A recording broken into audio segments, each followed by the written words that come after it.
What's up, guys? Today I'm going to be going over all the cooling mods that I did to this Corvette after I put my Supercharger on it. So let's get right into it.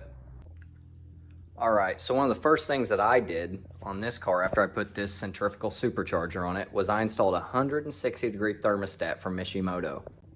This Mishimoto 160-degree thermostat took the car from running, when I was beating on it, anywhere between 210 to 225 on coolant, and oil would see upwards of 240, and it brought it back down into the low 200 range whenever I was beating on it on a nice 85-degree evening. Oil would never get above 230. Putting the 160-degree thermostat in it isn't going to really prevent it from overheating. It's essentially just going to keep it under regulation, and it'll be constantly flowing coolant much earlier than it would have before.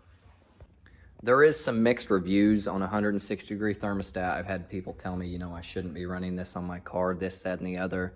But there's kind of some common sense behind it. If it's cold outside, your car is going to take longer to warm up, so don't be beating on it if your oil temperatures are not up to that 160, 170, 180 degree, whatever it may be. The second modification that I did to this car to help keep all my temperatures under control was I put an external transmission cooler right up there in the front, and I disconnected it from the radiator that these cars are supplied to from the factory on the automatic transmission cars.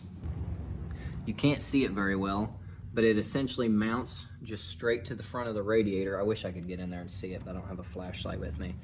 And it just uses like these plastic clips that slide through the back of the radiator, and then they kind of like push pin into place, and it just sets flush or right in front of the radiator, so it can take in a lot of that air that's coming from that large air dam from the front bumper of these cars.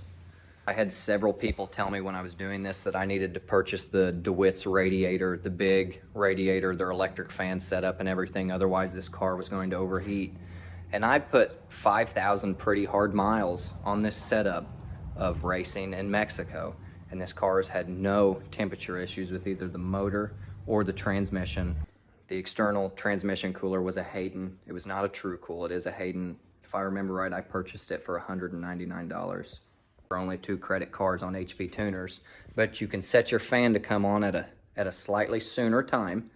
You also need to check the fan connectors on these cars. I can't get down here and show you, but the pins are notorious for burning up on the Siemens fan controllers, so you need to look all that over before you do this. If your car's fans are in good working condition, you can get on HP Tuners and you can make the fan come on sooner to prevent any future overheating. So between the thermostat, the transmission cooler, and having the fans come on sooner, I've successfully ran this supercharged Corvette setup all year with zero overheating problems, and I only have about $400 in all my cooling modifications, and it has done great. If you have any more questions on any cooling mods or anything else I did to the car, please comment down below. Thanks. Catch you in the next video. Peace out.